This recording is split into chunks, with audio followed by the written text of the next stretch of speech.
Minhas amigas, meus amigos, brasileiras e brasileiros, o meu abraço. O meu abraço quer dizer o abraço do Gabinete Parlamentar Constituinte da Presidência da República, composto por mim, o General do Exército Geraldo Antônio Mioto, Vice-Presidente Constituinte do Brasil, Almirante de Esquadra, Ilques Barbosa Júnior, Comandante da Marinha, General do Exército Edson Leal Pujol, Comandante do Exército,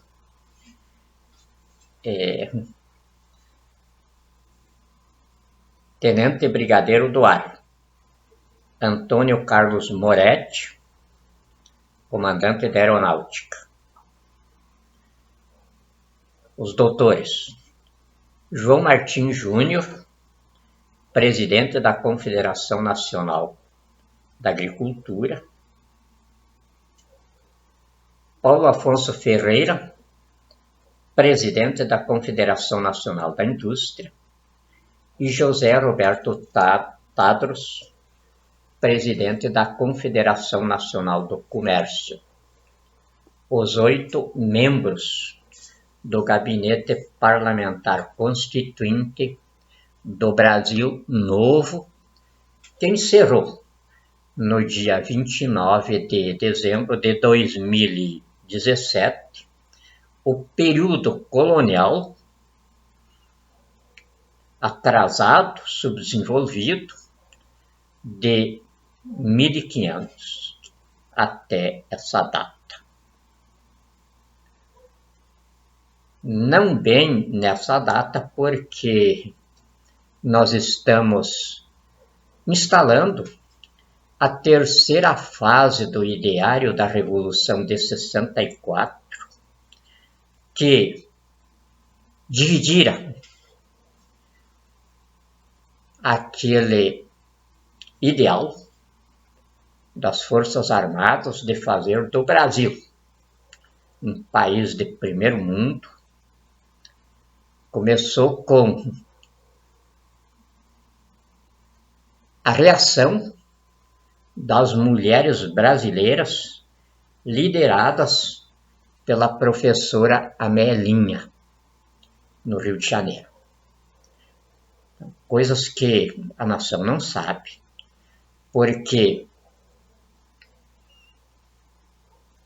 eu acabo de receber um relatório da área de inteligência de uma pesquisa que quase uma centena de grandes historiadores do mundo fizeram sobre a história que nos é ensinada nas escolas, onde eles afirmam que 85% dela é mentira, só tem 15% de verdade.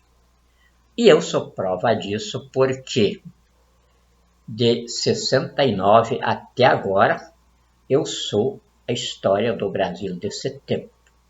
Eu participei na boca do vulcão, ou no seio dele, dessa data até agora. E nesse período, a nação não sabe absolutamente nada da história. A partir do fato de que eu talvez tenha sido a peça principal na confecção da Constituição do Brasil. E ninguém sabia disso. Nem na própria área militar, os oficiais mais novos não sabiam que a Constituição foi escrita por 5 pessoas. O professor Afonso Arinos, o insigne Dr. Ulisses Guimarães, Severo Gomes e Teotônio Vilela. Não obstante serem mais de 600 os constituintes, mas imaginem que Constituição sairia de Cacique Juruna, do Aguinaldo Timóteo, Beto Mendes, por aí afora. Todos grandes brasileiros, dignos do maior respeito. Principalmente o Cacique Juruna, porque eu tenho sangue índio. A voz generosa era dos índios Guarani do Rio Grande do Sul. Então eu tenho um respeito muito grande pelo constituinte Juruna. E tem mais caso que a história também jamais contaria. Eu cheguei um dia com o volume de originais da Constituição para mostrar para o doutor Ulisses, e passando pelo Salão Verde do Congresso, eu encontrei o constituinte Juruna, que tinha sido apresentado para ele pelo doutor Ulisses, que ele não respeitava ninguém, ele chegava e ia entrando, e daí ele fez isso no gabinete do doutor Ulisses, entrou, e eu estava ali, e aí o doutor Ulisses teve me apresentar como era o secretário particular dele ali, fazendo a Constituição com ele. E aí ele me encontra, tinha uma memória muito boa, estava palitando o dente, acho que tinha saído do almoço. E aí me parou, eu cumprimentei ele, como é que vai, excelência e tal, ele me parou assim. E eu estava com o maço de papel embaixo do braço, assim, a pasta, ele disse, é o livro que você vai levando aí? A Constituição, excelência? É o livro, você não está escrevendo ele? É o doutor Ulisses, mas eu ajudo ele a fazer alguns rabiscos aí. Daí, então, eu quero que você bote aí no livro que quando o índio come com branco, é o branco que paga a conta. Eu digo, não, excelência, vou botar. E queria sair dali, eu estava com pressa, mas ele ia na minha frente, não deixava sair. E aí diz, mas você não escreveu o que eu disse aí? Excelência, eu escrevo assim que chegar no gabinete. Ele diz, não, eu quero que você escreva agora, porque vocês brancos são muito mentirosos. Vocês falam que fazem e depois não fazem. Aí, não, o jeito de me defender era lá que eu peguei um papel ali, escrevi, olha, excelência, está aqui, ó. Quando o índio come com branco, é o branco que paga a conta. Aí cheguei e mostrei para o doutor Ulisses as coisas pitorescas que aconteciam na Constituição. E disso aí é uma série de histórias que eu tenho. Uma vez eu ia escrever um livro, mas depois, em respeito à Assembleia Nacional Constituinte, aconselhado pelo meu querido e saudoso João Figueiredo, não escrevi. E também pelo meu saudoso e querido confrade Manuel Andrade Silva, que era o presidente da Academia Municipalista de Direito do Brasil, na qual eu era secretário-geral. Eu contei para ele que tinha vontade de fazer esse livro. Ele também, naquela sabedoria dele, igual a do João Figueiredo, me disse, eu acho que não ficaria bem para você contar essas histórias assim num livro. É bom contar, sim, quando a gente está reunido, mas num livro não ficaria bem para a Assembleia Nacional Constituinte. Pareceria que você estaria desprezando eles. E eu vi que eles tinham razão. Toda vez que eu conto algumas. Essa do Juruna é o que eu mais conto, porque foi a mais engraçada de todos. E Juruna vai morrer decepcionado comigo. Vai dizer outro branco que mentiroso também. Não botou na Constituição que eu queria. Então, essa era a Constituição que ia sair. Outra, por exemplo, era o constitucionalista Aguinaldo Timóteo. Eu, inclusive, era fã do Aguinaldo Timóteo, era o meu cantor preferido. Por quê? É negro, e eu também sou negro. A bisavó Filomena era angolana. Então, eu tinha um respeito e uma veneração muito grande pelo Agnaldo Timóteo. Mas não ia sair Constituição nenhuma dele. Então, quando apertava a coisa na Assembleia Nacional Constituinte, ele ia para o telefone ali e começava a fazer aquela palhaçada dele. Ô, mamãe, eu estou aqui. Vai entrar a reunião agora, nós vamos votar uma matéria importante da Constituição. A gente via que não tinha nada do outro lado da linha lá. Era palhaçada dele, todo mundo gostava daquilo. Mas não saía nada dali. E assim era o resto tudo, não sobrava nenhum. E por causa disso foi que as Forças Armadas chamaram o doutor Ulisses e disseram para eles: ou vocês aceitam a presença das Forças Armadas escrevendo essa Constituição, ou nós vamos voltar para o poder antes que vocês transformem essa Constituinte numa guerra civil no país. Porque vocês não se acertam e estavam naquela baderna mesmo. E aí, a pessoa que eles indicaram para cumprir a missão militar fui eu. Também ninguém sabe que a abertura da imprensa fui eu que fiz. O presidente Geisel me chamou e me deu a missão pessoalmente.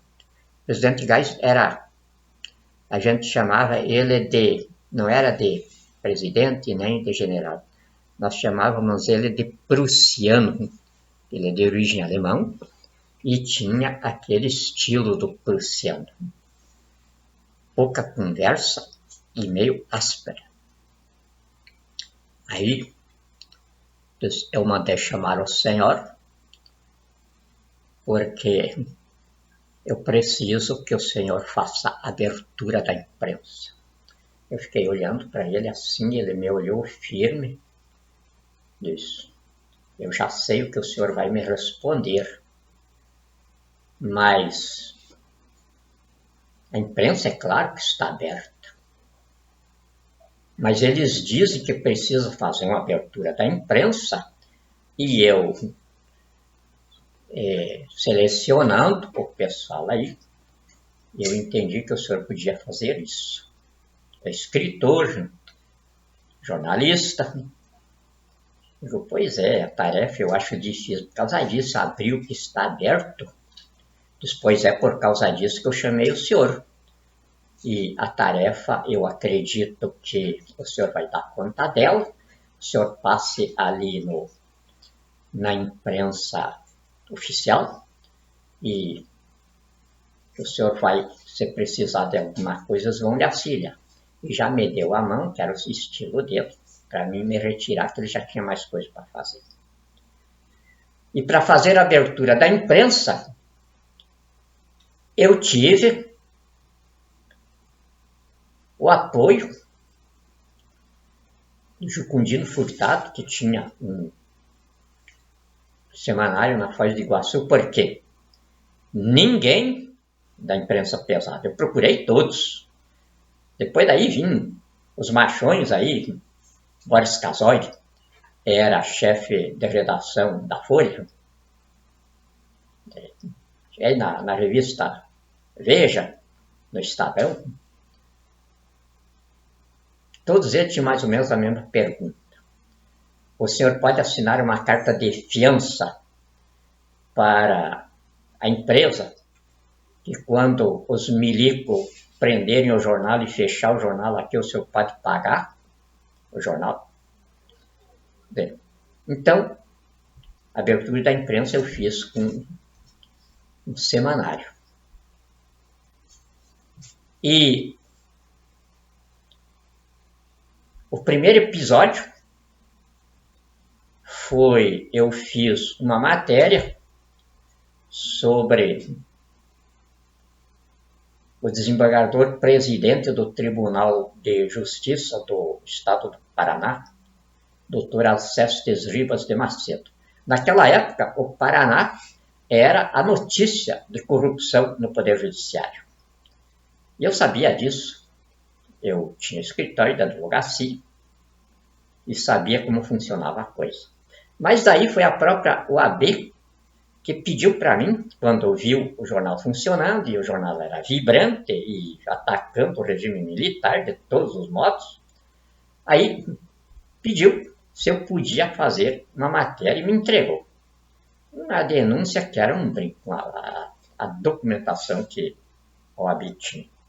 E eu fiz, botei na capa, na manchete. Aqui, o Alcestes Ribas de Macedo era amicíssimo do general Ney Braga, que era ministro da Educação. E o jornal saía no sábado. Na segunda-feira, era o público leitor dele.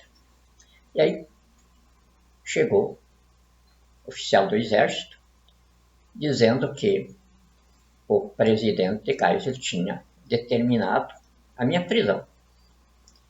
Aí eu vim atender, e aí ele me recebeu. Eu disse: presidente, eu não estou entendendo. O senhor mandou fazer a abertura da imprensa e agora manda me prender.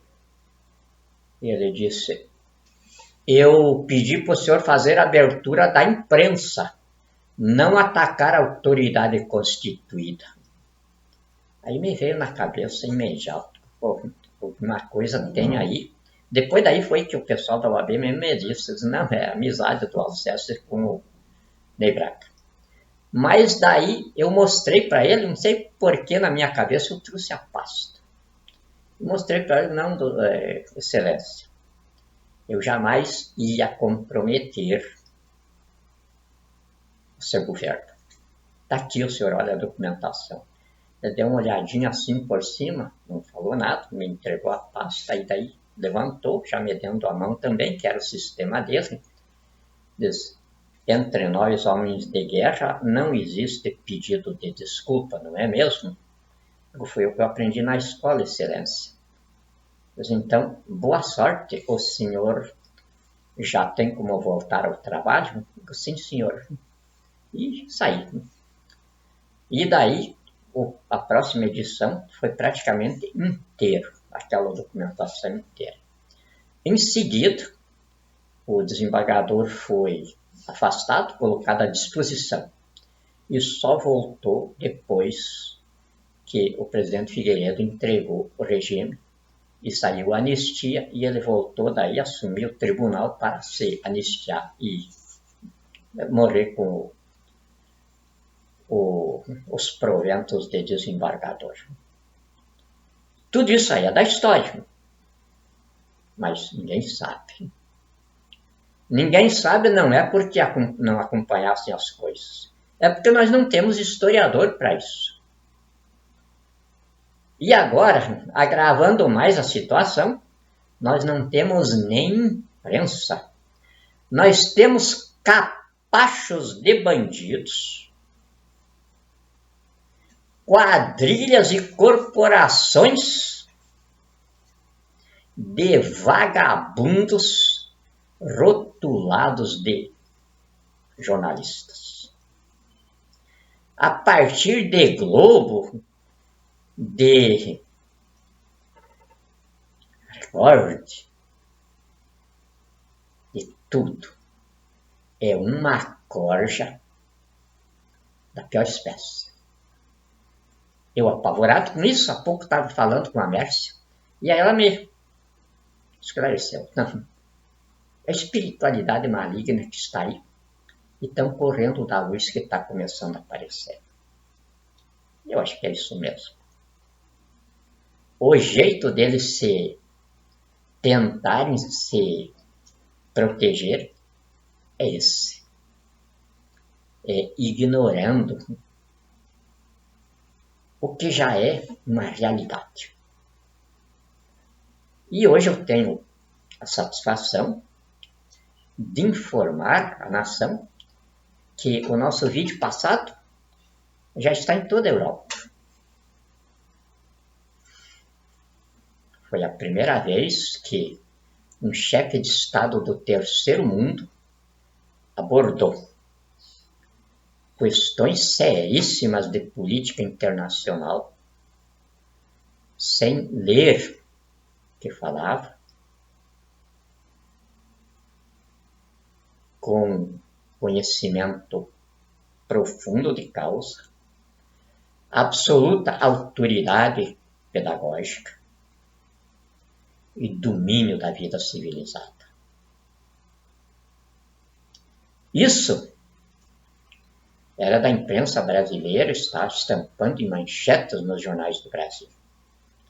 Porque eu, nestas pessoinhas aqui que eu mencionei o nome, somos o chefe de Estado do Brasil. 4 generais e 3 civis, entre eles o mais insignificante sou eu. Os outros 3, cada um presidente da cúpula de organização da iniciativa privada. São hoje o presidente do Brasil, ou seja, o gabinete parlamentar. Contrariando, inclusive, o parlamentarismo que se aprendia na escola, que era um presidente e um primeiro-ministro colocado lá pelo Congresso Nacional. Agora aqui nós inovamos, o Brasil inova tudo. Nós somos 8. O núcleo, porque a Constituição estabelece o parlamentarismo brasileiro com o governo colegiado da República. São o gabinete parlamentar constituinte da Presidência da República com os 26 governadores juntos. Porque o Brasil não é uma confederação de estados. O Brasil é uma federação. Isto quer dizer que todos os estados fazem parte inseparáveis, em todos os sentidos, da União. É a União a entidade suprema na civilização brasileira. Os governadores de estado, então, fazem parte conosco na instituição da Presidência da República no Poder Executivo. Nós estávamos tão longe da democracia que a Constituição projetou, que o artigo 2º da Constituição estabelece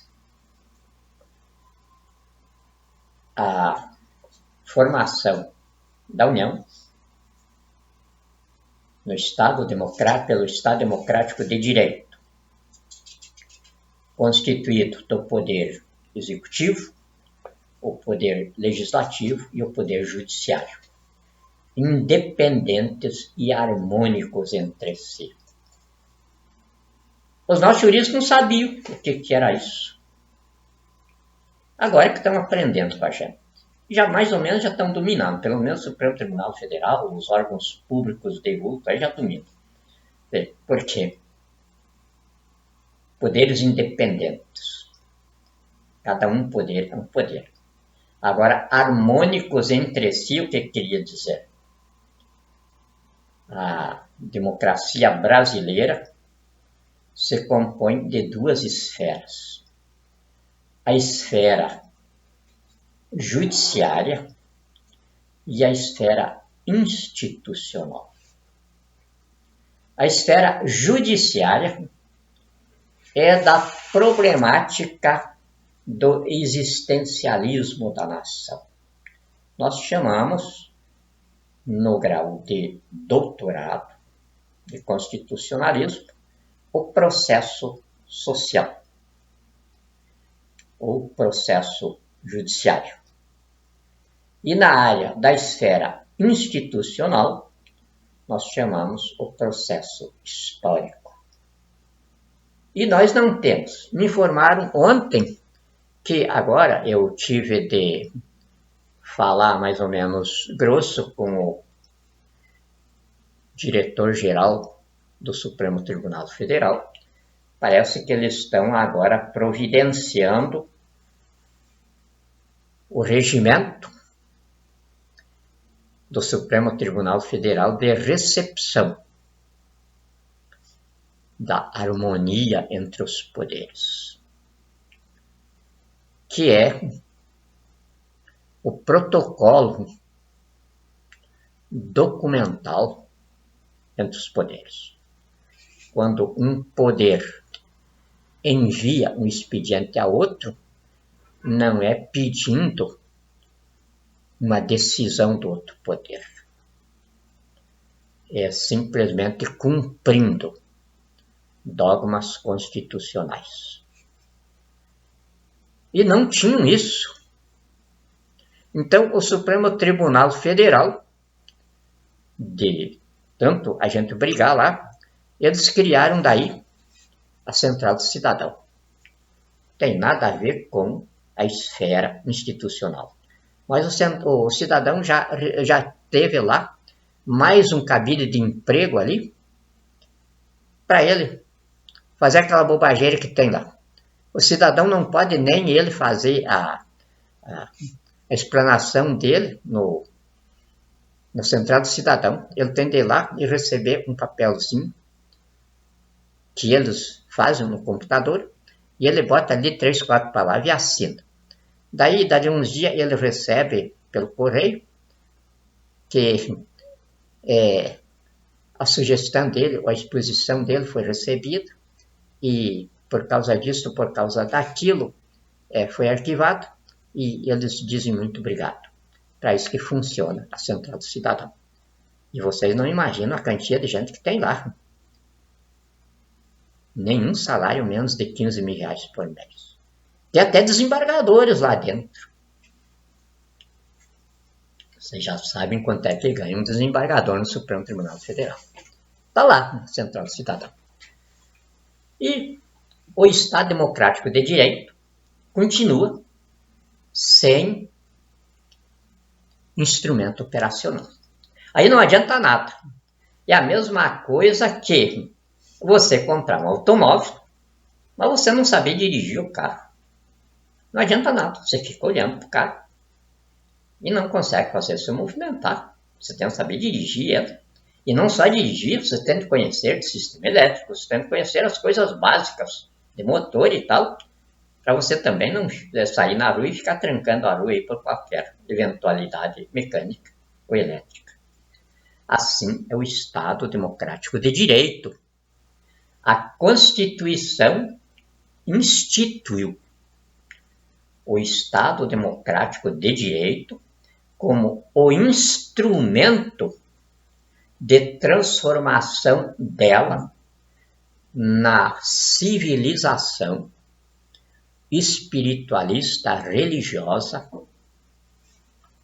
que a vocação de liberdade do povo brasileiro inspirou os constitucionalistas. Sem esse instrumento,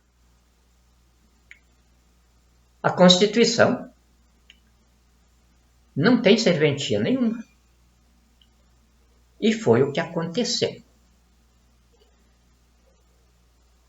O Lula, analfabeto, mentiroso, cafajeste, crápula sem vergonha, estrume caído das latrinas do inferno, assume de magistrado supremo do Brasil. E não deu outra. Ele anunciou com orgulho. Eu tenho um vídeo assim, gravado inclusive pelo falecido Luiz Gusquem, onde ele explicava que aquele era um governo socialista e que o projeto de poder do PT que ele executava era para comunizar o Brasil em 22 anos. O Lula já tinha dito isso lá na Polônia para o Lech Walesa. E depois o ministro da Justiça dele, o falecido, não lembro o nome dele agora, também repetia isso, que o projeto de poder do PT era para comunizar o Brasil em 22 anos. E como é que eles iam fazer isso? Pelo roubo do país, o massacre da nação e a destruição da pátria, através do crime organizado no governo, operado por gangues políticas e gerido por corporações terroristas, que é uma corporação terrorista. E as quadrilhas e gangues da Câmara dos Deputados, do Senado Federal, do Ministério Público, do Supremo Tribunal Federal, do Tribunal Superior Eleitoral e por aí afora, espalhando-se como uma metástase pelo tecido institucional da República e a estrutura operacional do Estado. E a Constituição, então, foi substituída por bandidos escondidos atrás de mandatos, inventando leis, para bandidos escondidos atrás da toga, manter o terrorismo de conchavos, cambalachos, propinas e subornos como sistema de poder, e o roubo e a corrupção como forma de governo, em cuja composição a corporação terrorista mais terrível que se formou na tirania oligárquica transnacional, terrorista, corporativa de bandidos, foi os 11 ministros do Supremo Tribunal Federal, que estão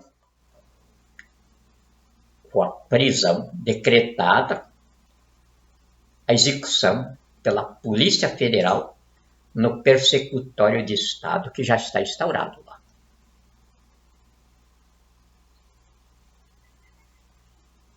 Então, esta era a situação do país.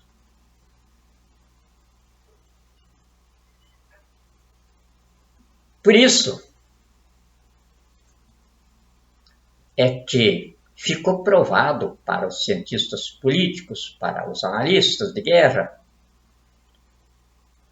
que o Brasil é a expressão mais vibrante de uma civilização vencida, na qual o processo das transformações sociais enterrou os últimos recursos do conhecimento que a humanidade armazenar, e em nenhuma civilização, em nenhuma parte do mundo, os docentes tinham mais como extrair grades pedagógicas desse conhecimento para romper as barreiras que se criaram, os paradigmas, os dogmas absurdos, e aí então veio a epidemia, pior do que os vírus que os chineses já produziram.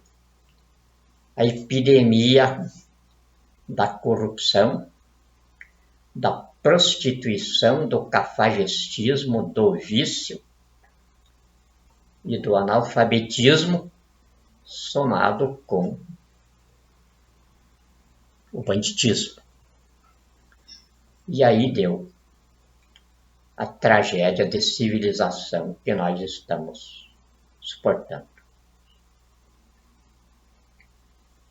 Já estamos no fim.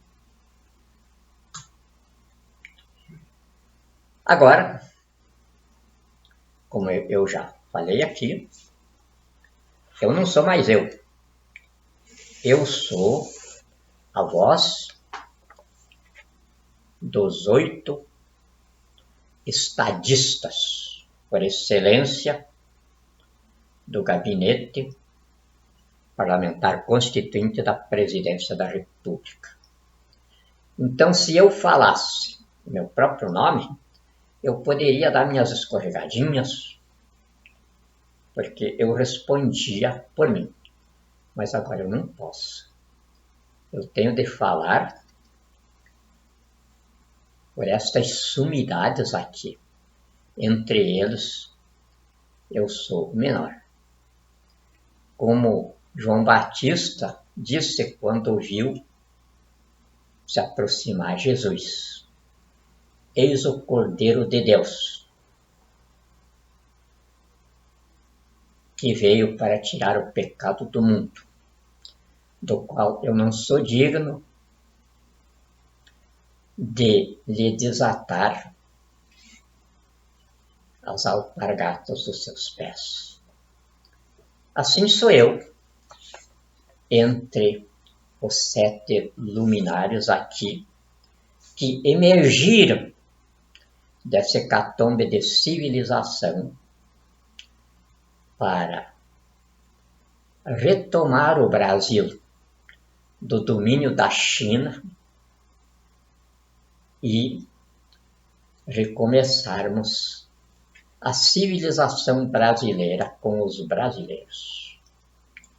Agora não pensem os brasileiros que por terem nascido aqui e viverem só explorando a nação e roubando as riquezas naturais, que nós os consideramos como tais. Estenderemos a eles o indulto pela civilização brasileira, produzido pela doutrina cristã que estabelece o perdão, que a Constituição transformou em dogma de civilização, no direito ao asilo político e anistia.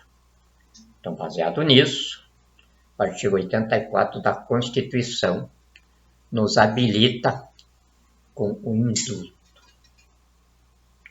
Esses brasileiros, e qualquer brasileiro, até os que votaram no Bolsonaro, nós sabemos todos eles, mas até esses, se eles responderem ao chamado que a qualquer momento vai sair aqui do gabinete parlamentar da presidência da República, se eles responderem a esse chamado, eles vão ser dono do Brasil que nós estamos recuperando agora do poder da China. Mas se não responderem, nós não os conheceremos. Porque a doutrina cristã que estabelece isso. Jesus disse: aquele que me negar no que eu estou fazendo, eu o negarei diante de Deus. E o que nós vamos fazer também. Os que nós não reconhecerem no que nós estamos fazendo, por vocação, por patriotismo e por executores da doutrina cristã, que tem no Senhor Jesus, o Deus patrono da civilização brasileira, nós também o negaremos diante desse patrono. E negar diante desse patrono quer dizer para Deus que está no comando da nossa missão: Senhor, eles não nos reconheceram, porque não tem nada em comum com você. Porque a terra onde nós estamos é a terra da promissão. entregue a posse para Deus no dia 26 de abril de 1500 pelos descobridores do Brasil. E o povo brasileiro é o povo brasileiro de Deus, porque não temos raça, não temos cor, não temos absolutamente nada que nos discrimine uns entre os outros, e ao contrário disso, o artigo 3º da Constituição é mais do que vibrante e enérgico. Ele é dramático no campo da discriminação entre pessoas. Nós brasileiros não nos discriminamos. Veio o PT fazendo isso aí, espalhando, submetendo a nação a um verdadeiro apartheid. Mas nós já vencemos, já desmontamos tudo isso, já destruímos tudo isso. E vamos voltar de novo àquele nosso tempo de nos encontrar na rua assim e bater e já ir de braços abertos. Ô negão, como é que vai você? Ô seu gringo. Sim, isso não é discriminação. É nosso jeito de nos querer bem sem desconhecer um ser humano absolutamente igual ao outro. Porque aqui nós brasileiros ou seremos a imagem e semelhança de Deus, ou o Brasil não tem espaço para outro tipo de gente. Por isso não temos espaço para os reptilianos chineses que tomaram o Brasil. Aliás, eles não tomaram bem, foi Jair Messias Bolsonaro que entregou para eles.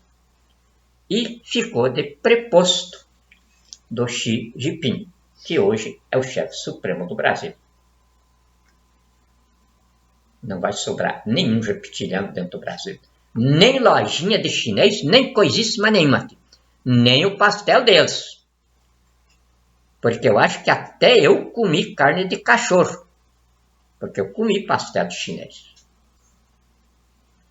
E agora, as minhas equipes de inteligência que levantam tudo isso começam a me colocar. O senhor já notou que com o advento dos chineses no Brasil, as cidades não tem mais aquela cachorrada que havia nas ruas? A carrocinha era famosa. A carrocinha de pegar cachorro pelas ruas. Não tem mais carrocinha. Acabou esse cachorro. Então eu acho que não tem mais ninguém de nós que não tenha comido algum pastelzinho com carne de cachorro. E quiçá carne até de criança. Porque nós já estamos colocando as pedrinhas no tabuleiro e estamos vendo coisas horríveis.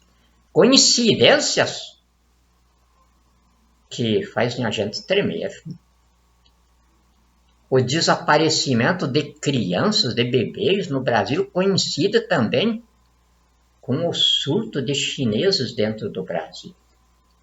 E depois que nós descobrimos os laboratórios deles lá na China, a gente fica pensando coisas. É claro que vai vir à tona porque as nossas assessorias que voam aí por cima, que sabem se ocultar de nossos rastreadores, de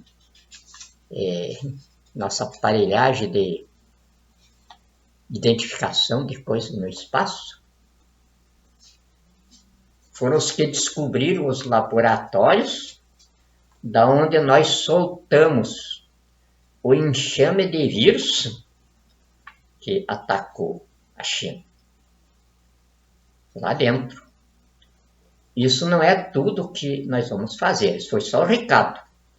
O recado que eu dei naquele vídeo anterior ali, onde eu me identifiquei para eles, recomendado pelo meu serviço de segurança pessoal. Agora você ultrapassou a linha vermelha. Tem de ser claro com os reptilianos, para eles saberem que não adianta nada te matarem, porque talvez no mesmo dia você simplesmente transmute de situação física e fique pior. E eu acredito que eles entenderam o recado, porque eles estão se recolhendo, e o mundo está emergindo em toda parte, seguindo a nossa orientação. Temos de afastar os reptilianos para trás da muralha deles de novo. E é claro, talvez não, mas talvez a gente abra mais outros depósitos de vírus deles lá. Não tem nada dessa coisa de coronavírus, coisa nenhuma, não. O que saiu desse cofre que nós abrimos foi um enxame de vírus. E matou muito mais gente do que vocês possam imaginar. Porque quando é um vírus só, já é difícil matar. Agora imagine quando a pessoa é tocada de um enxame. Então, os chineses receberam a primeira dose do veneno deles, que eles estavam preparando para eliminar a raça humana na Terra e eles ficarem sozinhos. Então, eles receberam o recado inicial da resposta que talvez eles até tivessem esquecido que um dia iam ter.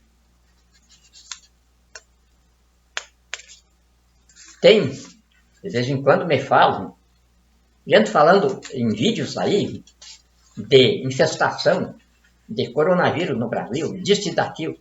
Isso é tudo mentira. Mentirosos, sem vergonhas, ganhando dinheirinho aí com esses canais que inventam nas redes sociais. Tudo vagabundo. Ao invés de encontrar o que fazer, ganhar pelo menos o salário mínimo, mas serem dignos. Aconteceu isso comigo. Um tal de Coronel Alves, que eu tive de colocar uma tornozeleira no joelho dele, para ele não ter dúvida de onde ele tinha se metido. Toda essa gente aí, ele chegou a me dizer, o meu interesse é fazer vídeo, porque o Google aí paga uma porcentagem da publicidade que os vídeos geram, e eu tenho um amigo meu, coronel, que está ganhando 7 mil por mês disso aí, e eu quero fazer a mesma coisa também. Aí que eu vi. Eu não queria nada comigo. Ele queria ganhar mais um dinheirinho nisso aí. E toda essa corja está fazendo isso. A nação desinformada, já o máximo, vem essa corja de vagabundos e tenho certeza, vou botar todos na cadeia. Porque é por aí que começa a decadência de uma civilização. Desinformando mais ainda. E apavorando. Tem gente aí usando máscara, comprando máscara e tal. Aí mostra que além de desinformado, são uns escroques, fora da vida, fora do mundo. Nós não temos nenhuma infestação virótica aqui. Por quê? Porque o Brasil está protegido por uma redoma. São 19 naves, comandada pelo comandante Zanatão. Foi que me deu um curso de 3 anos. Estou falando bobagem, não. As minhas filhas, a minha esposa, tudo acompanhavam isso, porque era na minha casa e era todos os dias. Esse é o que comanda essa missão. E foi o que descobriu os laboratórios chineses.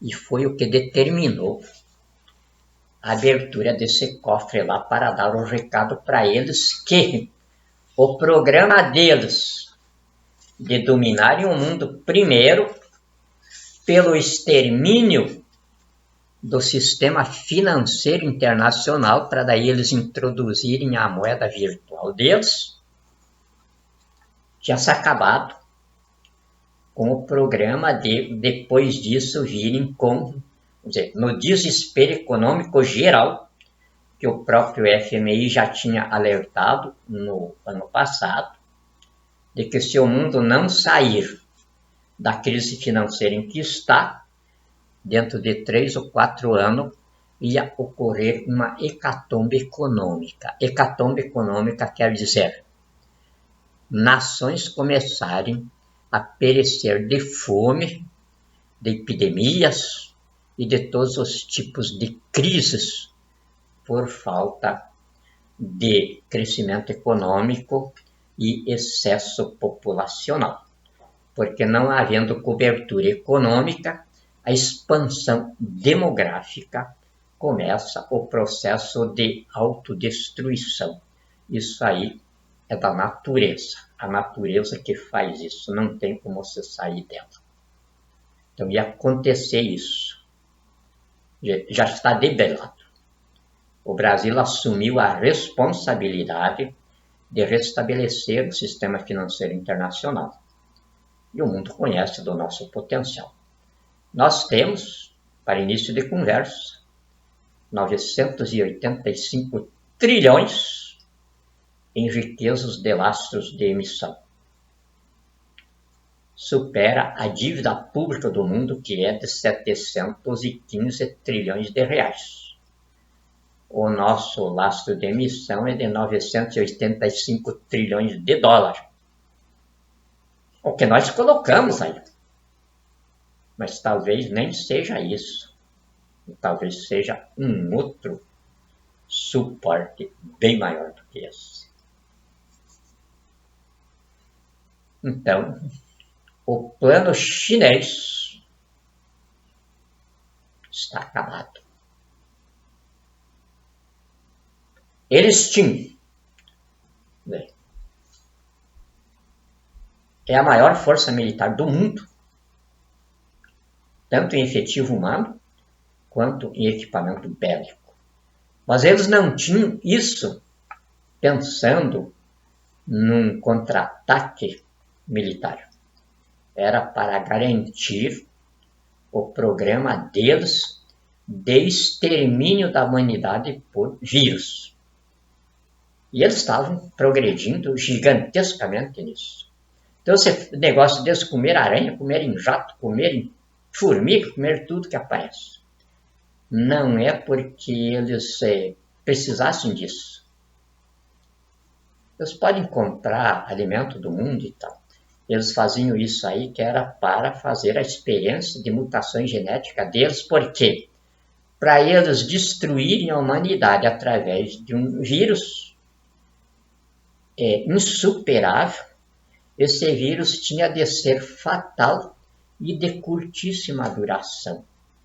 E aí o organismo deles tinha também de ser capaz de absorver os efeitos colaterais dessa mortandade.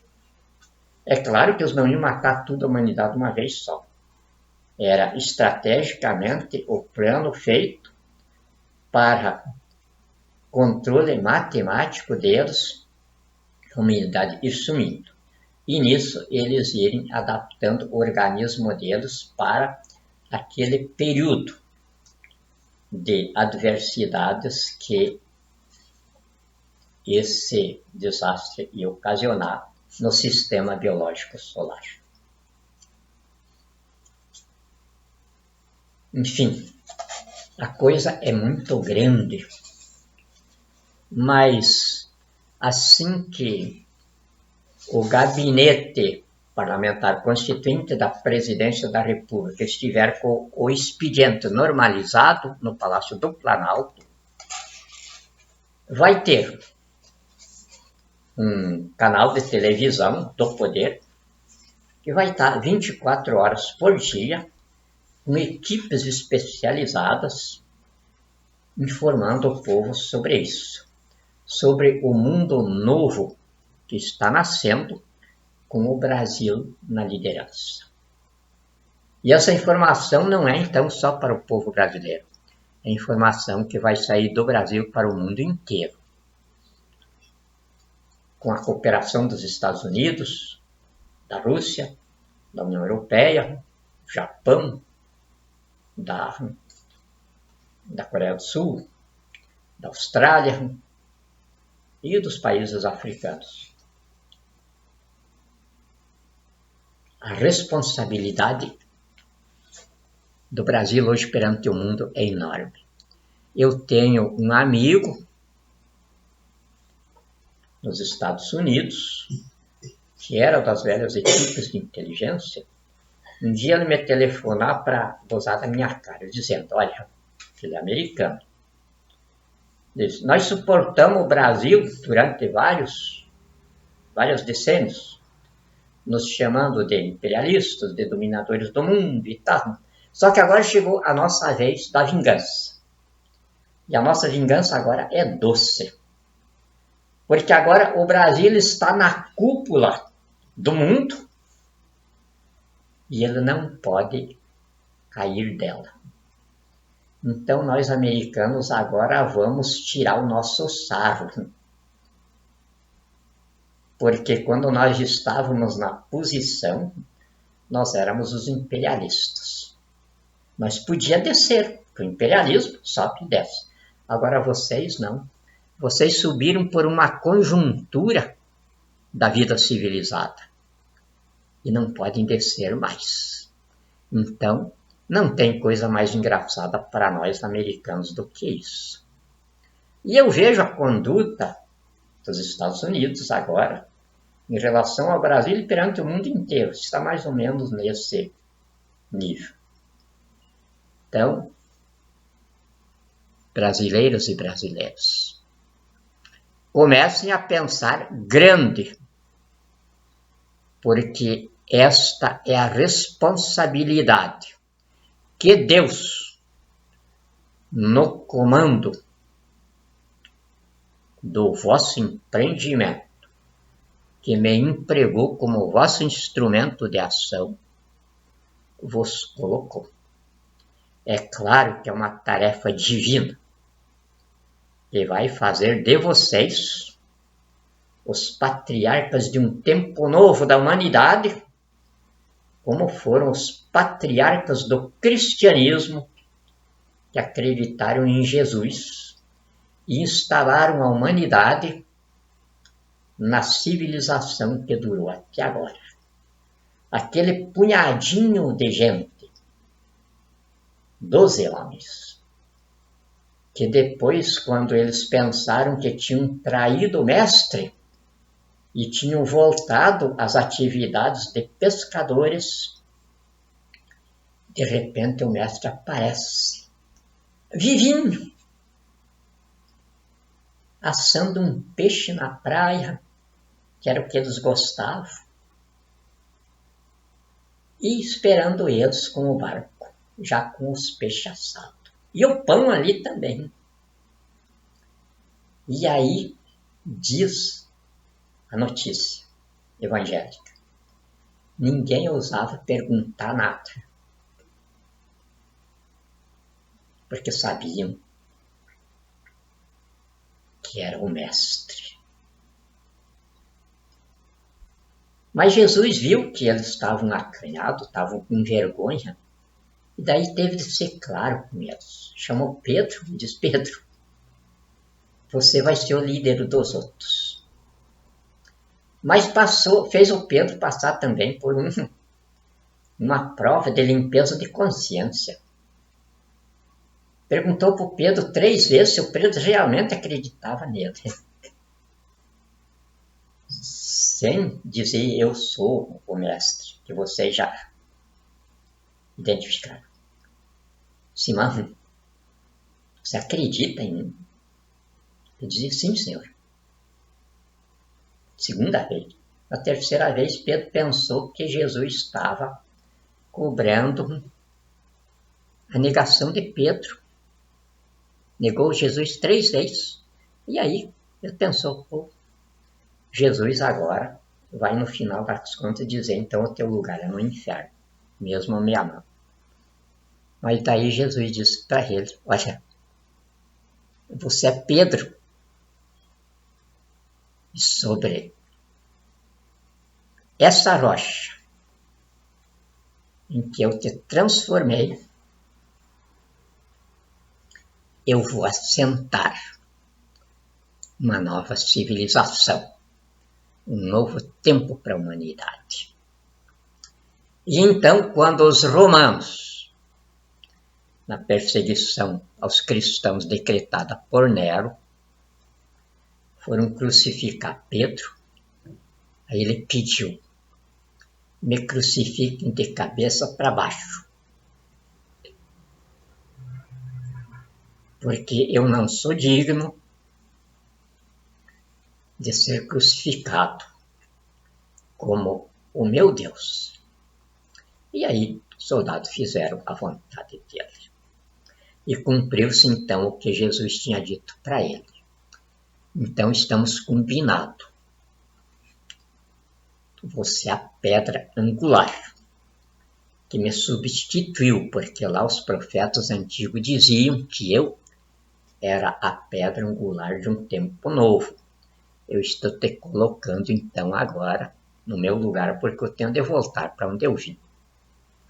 E disse: só que você vai ser levado para lugares que você não gostaria de ir. Mas mesmo assim, você vai me honrar. E na hora do martírio, Pedro lembrou disso e honrou Jesus, crucificado de cabeça para baixo. Então, foi com aqueles que negaram Jesus que ele fez esta civilização que já levou a humanidade a Marte. E daqui para frente vai levar a humanidade a todos os planetas vivos da Via Láctea que deixaram os seus rastros de habitação aqui, de cuja habitação sobraram os reptilianos, que agora coube a nossa geração expulsá-los daqui. Porque eles não têm absolutamente nada a ver com a raça humana. Não tem sentimento, não tem absolutamente nada. Agora são extremamente inteligentes, extremamente cientistas. Eles botam nós no bolso. Tanto que fizeram o que fizeram aí. Mas chegaram ao fim. Então, minhas amigas, meus amigos, que formam o punhadinho de brasileiros que já tomou de volta a pátria. Vocês são os donos dela. Mas essa pátria Amazônia, eu já declarei santuário ecológico da humanidade. Riqueza do povo brasileiro. E por isso se acabou a fofocarada sobre a Amazônia, porque o ato foi passado para as embaixadas e todas, e eles viram que então está faltando apenas a gente assumir efetivamente o poder para que essas coisas se concretizem. A responsabilidade não é minha. Eu estou de passagem por aqui. A responsabilidade é de vocês que nem enxergaram quando eu estava promovendo este empreendimento. E aí, me adquiriram, me sustentaram, se uniram a mim, fizeram comigo um único corpo, em ideais, em espírito, em vocação humana. perante Deus, porque eu dizia desde o início, Deus está no comando, as Forças Armadas atrás e o povo na retaguarda. Então, eu estava com as Forças Armadas. Forças Armadas brasileiras que, por predestinação deste povo, só os brasileiros têm igual. E vocês estão vendo agora o processo, como se desenrola, com 4 generais aí na presidência da República. Como nós administramos uma guerra civil que tinha sido construída nos mínimos detalhes infernais e que nós dissolvemos. A inteligência militar brasileira. E que eu me orgulho demais de, desde 69, fazer parte desse time.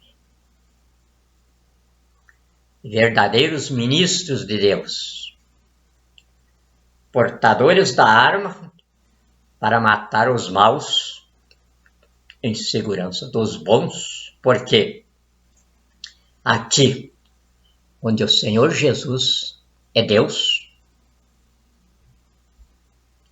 os brasileiros têm de ser a imagem e semelhança de Deus. Bandido, terrorista, da espécie de Jair Messias Bolsonaro, Eduardo Dias da Costa Vilas Boas, Antônio Hamilton Martins Mourão, Augusto Heleno, e essa banda podre do Exército, que se uniu nesse charco, não tem absolutamente nada a ver com o Exército Brasileiro, nem com as Forças Armadas Brasileiras. São chineses. O general Vilas Boas foi construído na China por 5 anos para fazer o que ele fez. A traição que ele fez. Não tem nada a ver com as tropas do Brasil. As melhores do mundo. Então essa é a minha segurança. E a segurança que eu passo para a nação. A responsabilidade do povo brasileiro perante o mundo. E que o povo brasileiro pode absorvê-la com tranquilidade absoluta de que vai dar conta dela, porque Deus está no comando e as melhores forças armadas da humanidade estão atrás, com o povo na retaguarda, formando a tríade de filosofia, ciência e religião. Muito obrigado. Deus os abençoe.